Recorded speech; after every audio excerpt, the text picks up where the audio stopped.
Hey, what's up guys and gals, my name is Rick9G, thank you so much for joining me today. We're going to be looking at the Three Stooges, more specifically the Stooge short called How High Is Up. Now this is the 48th short film released by Columbia Pictures in 1940. More specifically, filming took place between May 7th and the 11th of 1940, and the short was finally released July 26, 1940. I have a link in the description so you can see the previous Stooge shorts where I cover everything from bloopers to facts and even some history. So if you're a big Stooge fan, you should go check it out. In this short, Moe, Larry, and Curly find themselves in a riveting position on top of a 97th floor skyscraper.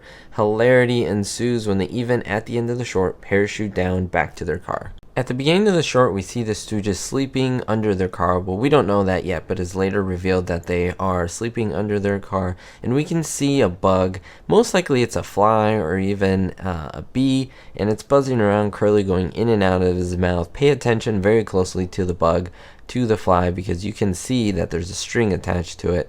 The men are sleeping under their car, as I said before, and they begin to float out under the car because there is a huge amount of water that makes its way on the street.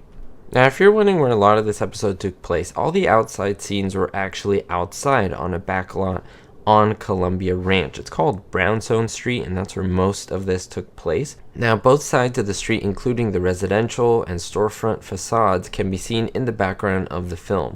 Overall, the look is supposed to represent a typical New York City neighborhood. If you notice, you will also see a panoramic view of the ranch's Skid Row set as seen from Brownstone Street. Now, the piece de resistance of this episode is the sweater removal scene. It is considered by most people to be the finest example of the Stooges' tendencies to use weird methods to get the simplest things done. Moe and Larry are not able to get the sweater off of Curly, so they figure the only way to do so is through the use of tools. They use mallets, hammers, chisels, and even a pair of scissors at the end. Now, in this particular scene, you could see many bloopers. The first one starts out with Larry. You see Moe with the mallet, and he hits Curly on the head repeatedly. But the last time that he hits him, you'll notice that Larry breaks character and continues to chuckle, whereas Moe reacts to this by turning away from the camera momentarily, and then we see a cut.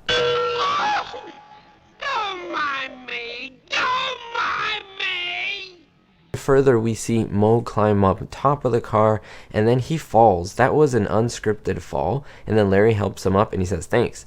It's a quick thing that we see, and most people take it as part of the script, but that was pretty interesting to spot. Next, the boys get hired as riveters and make their way up to the 97th floor. There's a great comical scene where we see Larry up there barbecuing some little hot dogs, as well as Moe using the riveting gun, and then Curly being the other side, or the part that tightens it. And then he turns over a bucket. He turns over a bucket of grease, and he begins to slide on the I-beam. What's really funny is that you can see that he's hooked up in three different places. One on his back, another basically in his posterior area, and the other front basically near his belly area, and that's what controls him for going backwards and forwards and not going off the ledge as he slides off. It's pretty cool. Notice in this scene where Curly is blindfolded. Look at the bottom left hand side of the screen. As Curly walks away, you will see his shadow on the back canvas wall, mimicking that they're on the 97th floor. If that was real, there wouldn't be any shadow there. And finally, the Stooges parachute off of the 97th floor down to their car, and you can see as they are falling. Before Curly pulls the chute, you will be able to see strings and wires used on all the Stooges to be able to give that effect that they are falling. Very cool spot. And that's it for this short, guys and gals. I truly hope that you appreciate and enjoy this video. I get so much joy in making them, and I hope you get so much joy in watching them. Like I said, if you want to get more dose of the Stooges, be sure to check out my playlist. I have over 50 videos covering the previous shorts. I think you'll absolutely love them, in the link in the description below. We'll see you next time, guys and gals. Don't forget to stay positive, and most importantly, be hopeful.